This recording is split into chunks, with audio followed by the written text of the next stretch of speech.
माता की, भारत माता की। बोरोरा आमार प्रणाम नेबेन, छोटोरा भालोबासा। दक्षिणेश्वर काली मंदिर और काली घाट मंदिर, श्री श्री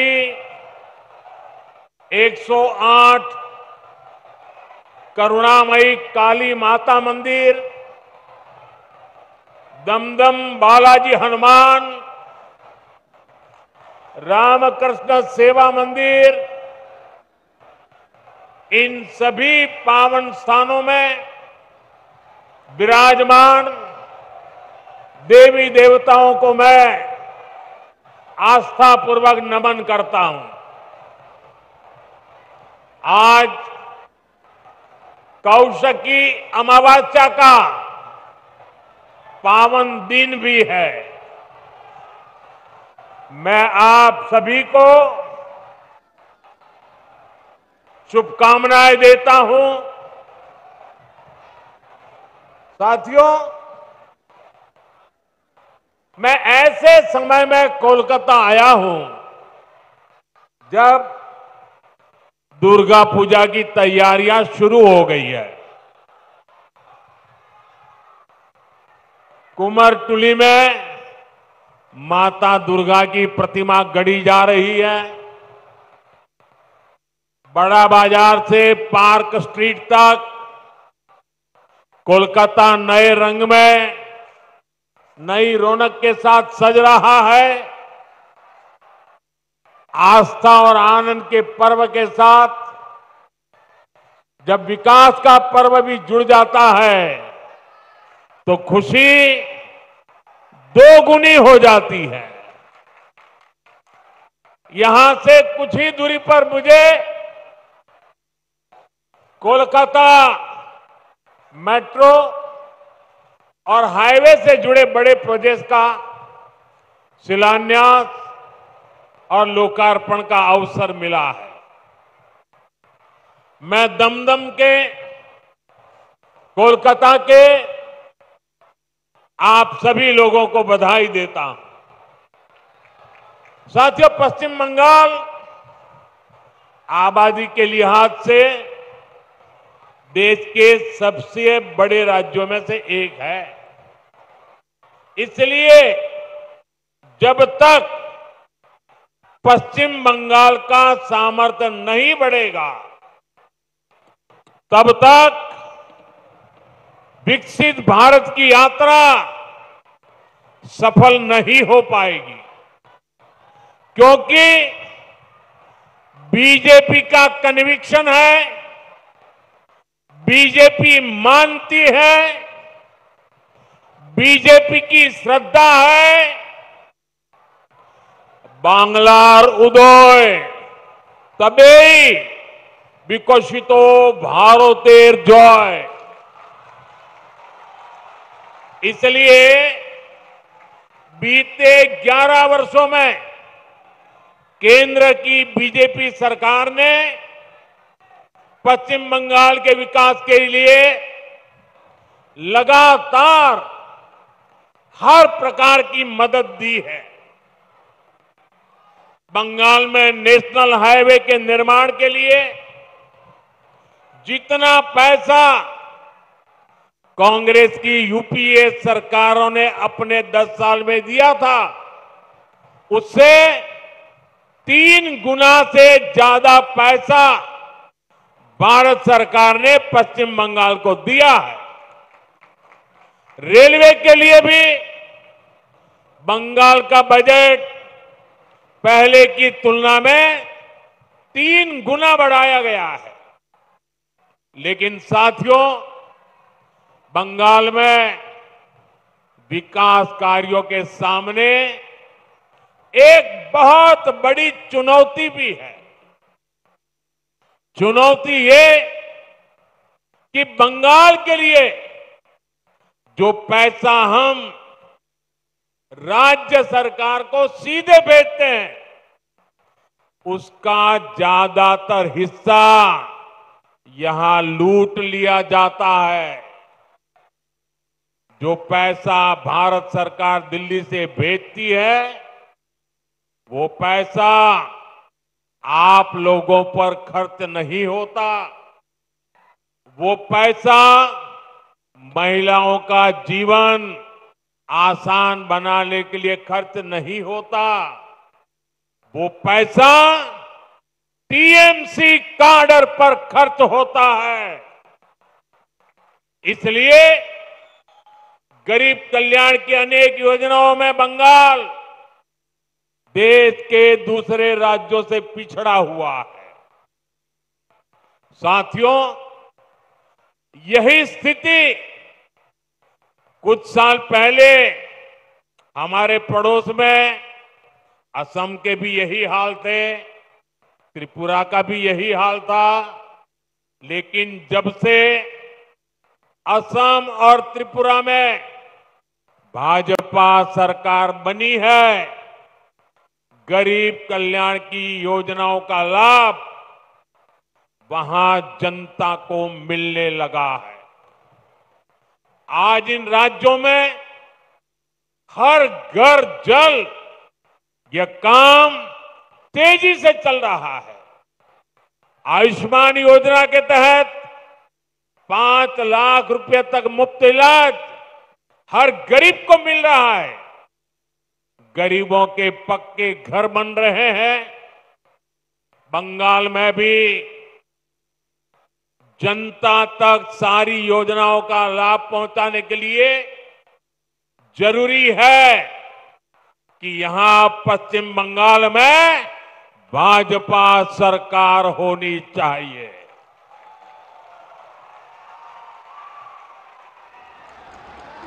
ये अब तय है। टीएमसी जावे, बीजेपी आसवे।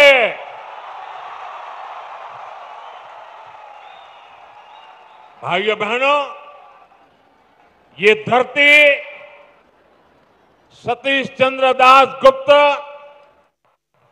सुरेंद्र नाथ बंदोपाध्याय, गोष्ठपाल और हरिनाथ डे ऐसी अनेक विभूतियों की धरती है। इस धरती ने देश को, समाज को समय समय पर नई चेतना दी है। ये धरती पुनर्जागरण का केंद्र रही है। यही वो अमर वाणी गूंजी है जो कहती है, जागो, उठो, नभो जीवोनेर गाने, नभो आलोक, ढालाओ प्राणे प्राणे। साथियों, आज पश्चिम बंगाल को सच में नई रोशनी की जरूरत है, सच्चे परिवर्तन की जरूरत है। पश्चिम बंगाल ने आजादी के बाद पहले कांग्रेस और फिर लेफ्ट का लंबा दौर देखा है। इसके बाद 15 साल पहले पश्चिम बंगाल के आप लोगों ने परिवर्तन का फैसला लिया था। आप लोगों ने मां, माटी, मानुष के नारे पर भरोसा किया था। लेकिन हालात पहले से भी ज्यादा खराब हो गए। भर्ती घोटालों से नौजवानों का भविष्य खराब हो गया। बहनों बेटियों पर अत्याचार बढ़ गए।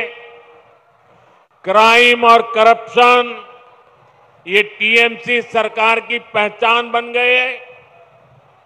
ये पक्का है कि जब तक बंगाल में टीएमसी की सरकार रहेगी, तब तक बंगाल का विकास अवरुद्ध रहेगा, रुका रहेगा। इसलिए आज बंगाल का जन जन कह रहा है, टीएमसी जाएगी तभी असली बदलाव आएगा।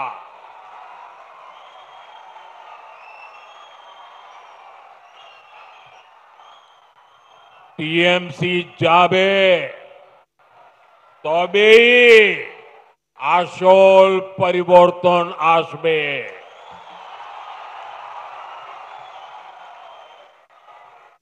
साथियों, 21वीं सदी के 25 साल तो बीत चुके हैं।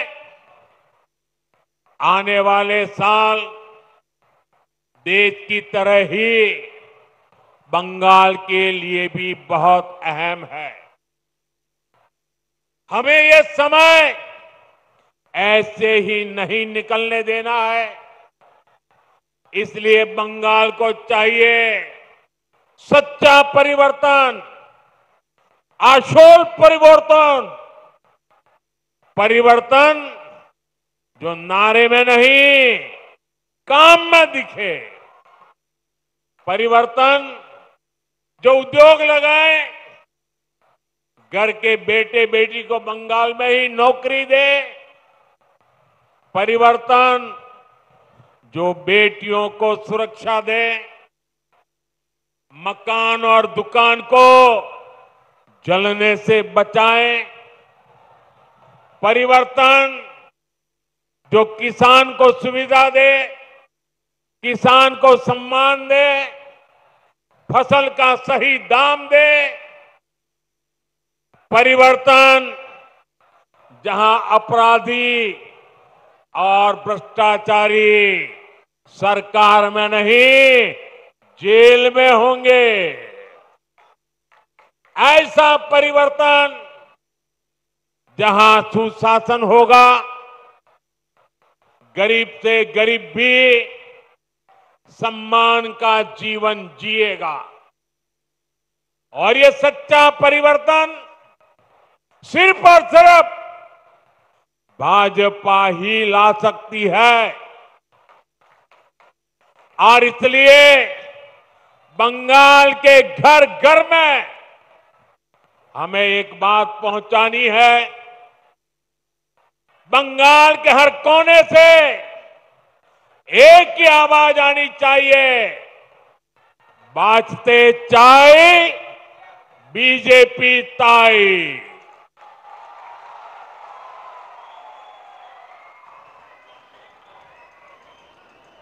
यही बंगाल की असली पुकार है, यही बंगाल का भविष्य है। साथियों, ये वर्ष डॉक्टर श्यामा प्रसाद मुखर्जी की जन्म जयंती का 125वां वर्ष है। भाजपा का तो जन्म ही डॉक्टर मुखर्जी के आशीर्वाद से हुआ है। वे भारत के औद्योगिक विकास के जनक रहे हैं। दुर्भाग्य से कांग्रेस ने कभी उनको इसका श्रेय नहीं दिया। देश के पहले उद्योग मंत्री के रूप में भारत की पहली इंडस्ट्रियल पॉलिसी उन्होंने ही बनाई थी। उनकी नीतियों में बंगाल की इस धरती की कुशलता थी, यहां से मिला अनुभव था। अगर हम उस नीति पर चले होते तो देश की तस्वीर कुछ और होती, लेकिन उन नीतियों को भुला दिया गया। फिर ऐसा भटकाव हुआ कि हम पूरी तरह से विदेशों पर निर्भर हो गए। और मेरे प्यारे बंगाल के भाइयों बहनों, हमें गर्व है कि हम डॉक्टर श्यामा प्रसाद मुखर्जी के सैनिक हैं। हम मां भारती के सेवक हैं। जो सपने डॉक्टर श्यामा प्रसाद मुखर्जी ने देखे थे, उसके लिए एक सैनिक की तरह हम अपना जीवन खपा रहे हैं।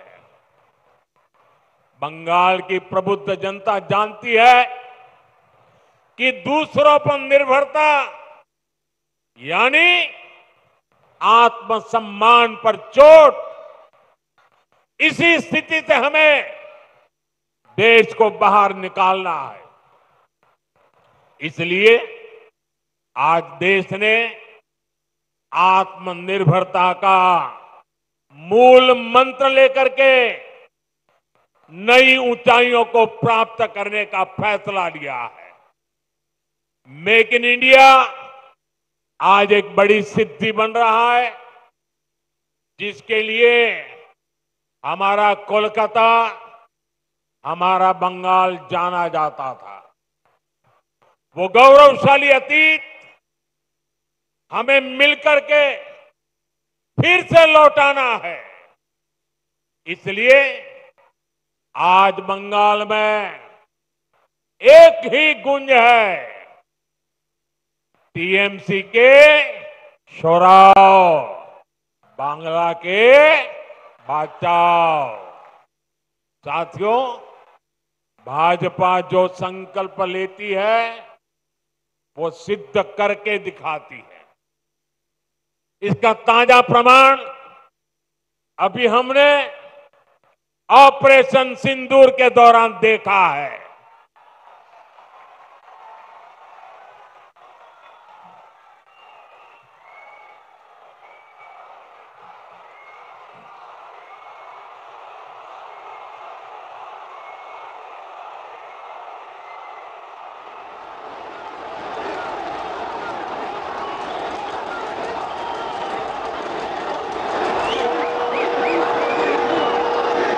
हमारी सेना ने सीमा पार आतंकियों और आतंक के आकाओं के अड्डों को खंडहर में बदल दिया।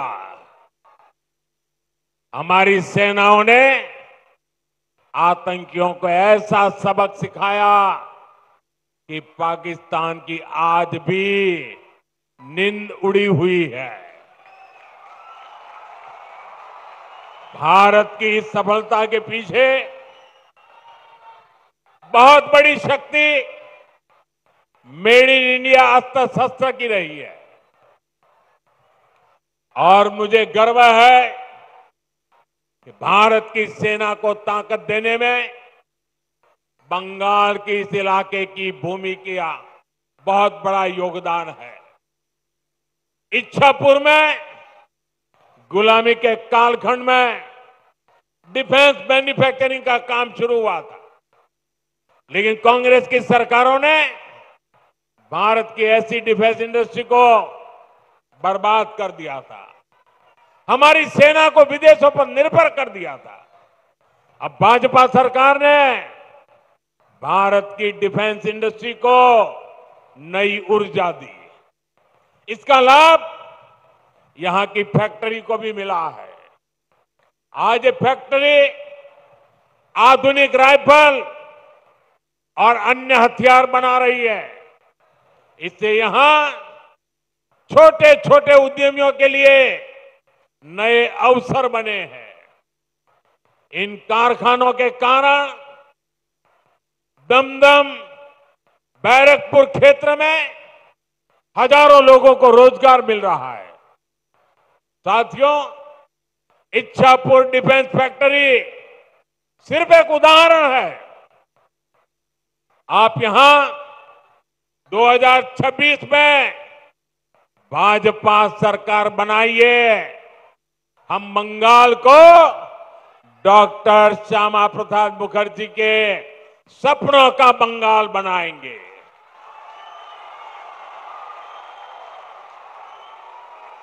बंद पड़े कारखाने फिर से खुलेंगे, नया निवेश और नए कारखाने लगेंगे और दमदम फिर से इंडस्ट्रियल हब बनेगा। ये भाजपा का संकल्प है। विकसितो बांग्ला, मोदी गारंटी।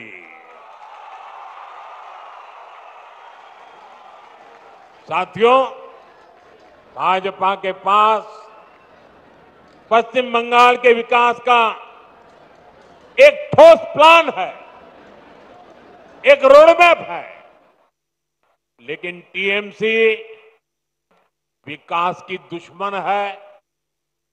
इसका साक्षी ये दमदम क्षेत्र भी है।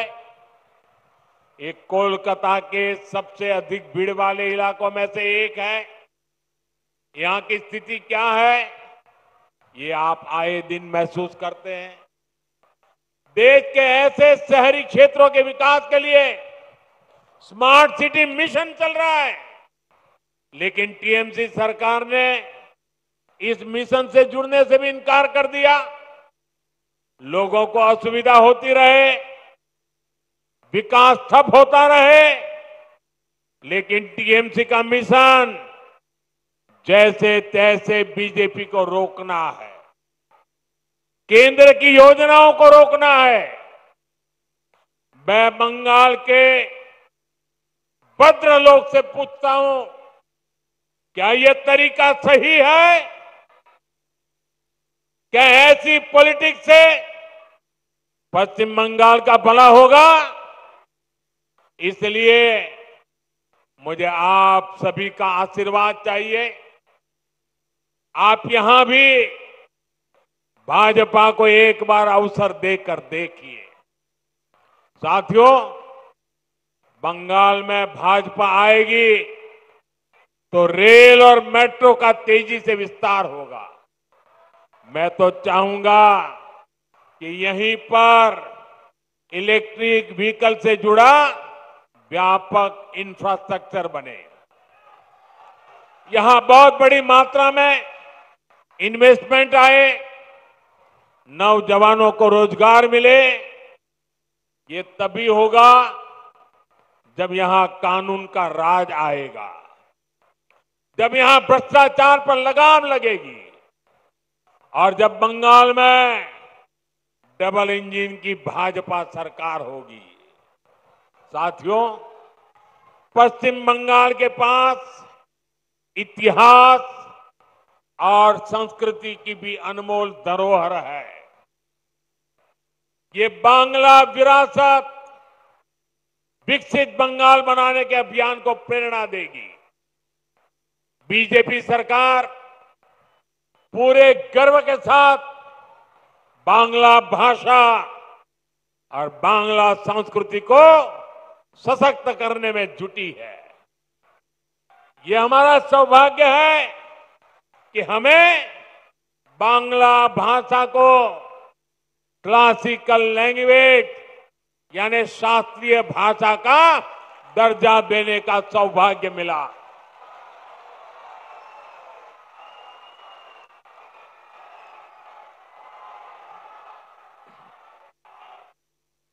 साथियों, यहां बनने वाली भाजपा सरकार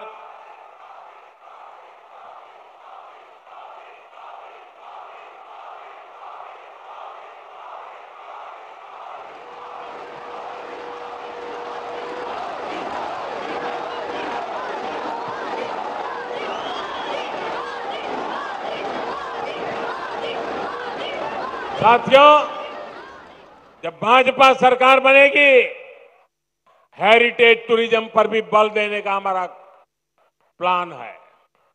साथियों, हम गंगा जी पर जो इनलैंड वाटरवे बना रहे हैं या फिर जो हमारा समंदर है, इसमें क्रूज टूरिज्म के लिए बहुत संभावना है।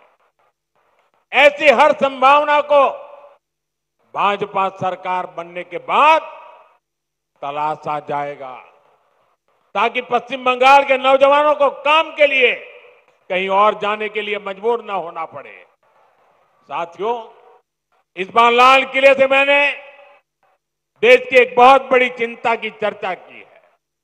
ये चिंता घुसपैठ के बढ़ते खतरे की है।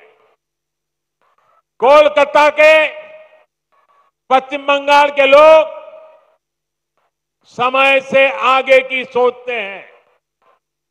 इसलिए आपके बीच मैं लगातार इस बहुत बड़ी राष्ट्रीय चुनौती की चर्चा करता रहा हूं। आजकल आप देखते हैं, जिन देशों को विकसित कहा जाता है, जिनके पास संसाधनों की कोई कमी नहीं है, वहां घुसपैठियों के खिलाफ मुहिम चल रही है। ये देश अब घुसपैठियों को ज्यादा नहीं सह सकता। घुसपैठियों को निकालना चाहिए कि नहीं निकालना चाहिए? घुसपैठिए जाने चाहिए कि नहीं जाने चाहिए? उनको भगाना होगा कि नहीं भगाना होगा? कौन भगा सकता है? कौन भगा सकता है? घुसपैठियों से बंगाल को कौन मुक्त करा सकता है? घुसपैठियों से बंगाल को कौन मुक्त करा सकता है? साथियों, मोदी नहीं, भाजपा नहीं, आपका एक वोट करा सकता है। आपका एक वोट, एक बार वोट दे दीजिए, ये घुसपैठिए भाग जाने लग जाएंगे जी। साथियों, भारत के पास तो संसाधन सीमित है। हमें अपने नौजवानों को रोजगार देना है, अपने नागरिकों को सुविधाएं देनी है। जो घुसपैठिए हमारे नौजवानों का रोजगार छीन रहे हैं, जो हमारे इंफ्रास्ट्रक्चर पर दबाव डाल रहे हैं, जो हमारी बहनों बेटियों के साथ अत्याचार कर रहे हैं, ऐसे घुसपैठियों को हम भारत में नहीं रहने देंगे।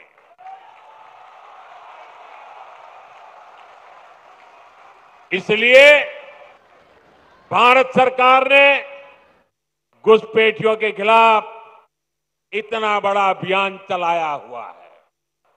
लेकिन साथियों, मुझे हैरानी है कि टीएमसी, कांग्रेस समेत कुछ इंडी अलायंस के राजनीतिक दल तुष्टीकरण के आगे घुटने टेक चुके हैं। ये राजनीतिक दल सत्ता की भूख के लिए घुसपैठ को बढ़ावा दे रहे हैं। कुछ जगह पर तो दिख रहा है उन्होंने घुसपैठियों की शरण ले ली है। साथियों, पश्चिम बंगाल तो सीमावर्ती राज्य है। जिस प्रकार बॉर्डर के इलाकों में डेमोग्राफी बदली जा रही है, ये पश्चिम बंगाल में सामाजिक संकट भी पैदा कर रहा है। खास तौर पर किसानों से धोखाधड़ी करके उनकी जमीन पर कब्जा किया जा रहा है। आदिवासियों को गुमराह करके उनकी जमीन हड़पी जा रही है। देश ये सहन नहीं कर सकता, इसको रोकना ही होगा। इसलिए इस बार लाल किले से मैंने घुसपैठ के खिलाफ विशेष डेमोग्राफी मिशन की घोषणा की है। जो लोग सिर्फ यहां हमारे लोगों की रोजी रोटी छीनने आए हैं, जो फर्जी तरीके से कागज बनाकर रुक गए हैं, उनको यहां से जाना ही होगा।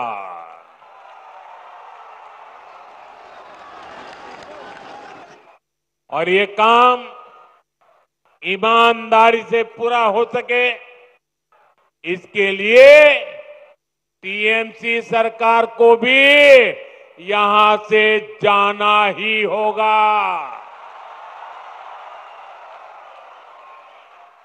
साथियों, पिछले 11 साल से देश भ्रष्टाचार के खिलाफ निर्णायक लड़ाई लड़ रहा है। अब इसी दिशा में देश ने एक और बड़ा कदम उठाया है। इस बार लोकसभा में भाजपा सरकार एक बहुत बड़ा एंटी करप्शन बिल लेकर आई है। मैं बंगाल के लोगों से इस बिल के बारे में विशेष तौर पर बात करूंगा।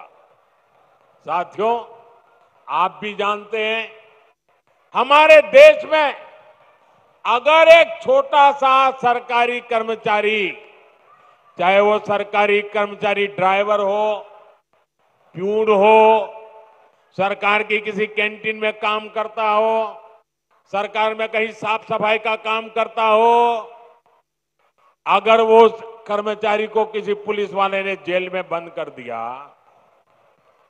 तो करीब करीब 50 घंटे में अगर उसको जमानत नहीं मिली और 50 घंटे जेल में रह गया तो ऑटोमेटिक उसकी नौकरी चली जाती है, सस्पेंड हो जाता है।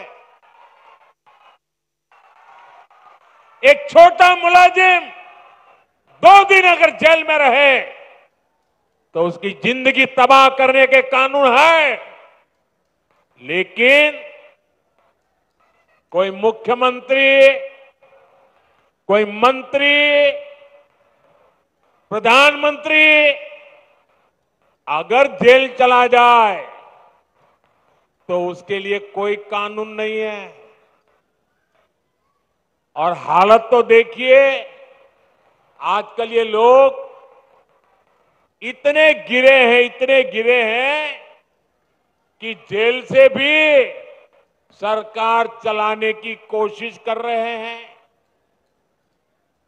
पश्चिम बंगाल ने यह साक्षात देखा है, बार बार कई बार अनुभव किया है। टीएमसी के एक मंत्री टीचर्स घोटाले में आज तक जेल में है। शिक्षक भर्ती का गंभीर घोटाला, घर से नोटों का पहाड़ मिला, लेकिन तब भी वो मंत्री कुर्सी छोड़ने को तैयार नहीं थे। जनता की हर भावना को यहां निर्ममता से कुचला जाता रहा। इसी तरह टीएमसी के एक और मंत्री पर गरीबों का राशन लूटने का आरोप है। इनकी भी करोड़ों रुपए की संपत्ति जब्त हो चुकी है। ये मंत्री भी जेल जाने के बाद कुर्सी छोड़ने को तैयार नहीं थे। इन्होंने भी जनता की भावना की, संविधान की भावना की कोई परवाह नहीं की। साथियों, आप मुझे बताइए,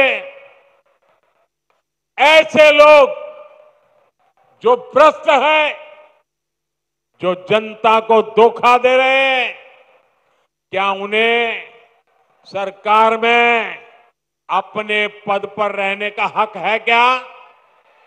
हक है क्या? हमने तो ये देखा है कि मुख्यमंत्री तक जेल जाते हैं, लेकिन वो जेल से सरकार चलाते हैं। ये संविधान का, लोकतंत्र का सरासर अपमान है और मोदी संविधान का यह अपमान होते नहीं देख सकता। इसलिए मैंने तय किया कि ये सब नहीं चल सकता। मंत्री हो, मुख्यमंत्री हो, अरे इतना ही नहीं, प्रधानमंत्री को भी सख्त कानून के दायरे में लाया हूं। अगर पीएम भी 30 दिन जेल में रहे और उन्हें जमानत न मिले तो अगले दिन उनकी कुर्सी भी चली जाएगी। लेकिन साथियों, टीएमसी के लोग भ्रष्टाचार के खिलाफ इस कार्रवाई पर भड़क गए हैं। वो इस कानून का विरोध कर रहे हैं। टीएमसी के लोगों ने संसद में इस बिल को फाड़ने की कोशिश की है। ये दिखाता है कि टीएमसी की पूरी राजनीति कैसे भ्रष्टाचार के पहाड़ पर टिकी है। इसलिए लोग इतने डरे हुए हैं, भ्रष्टाचारियों को बचाने में जुटे हैं। साथियों, हर चुनौतियों को परास्त करते हुए पश्चिम बंगाल फिर से भारत के विकास का पावर हाउस बन के रहेगा। इस संकल्प को लेकर हमें आगे बढ़ना है। आप याद रखिए और औरों को भी बताइए, हर गली मोहल्ले में, बंगाल के हर कोने में एक ही मंत्र, एक ही नारा गूंजता रहना चाहिए, बांटते चाय बीजेपी ताई, बांटते चाय, बांटते चाय, बांटते चाय, बांटते चाय, बांटते चाय। एक बार फिर आप सभी को इतनी विशाल संख्या में और इतनी ऊर्जा के साथ इस सभा को सफल बनाने के लिए मैं आपका आभार मानता हूं। मेरे साथ बोलिए, भारत माता की, भारत माता की, भारत माता की, वंदे वंदे वंदे वंदे वंदे वंदे वंदे वंदे वंदे वंदे वंदे वंदे।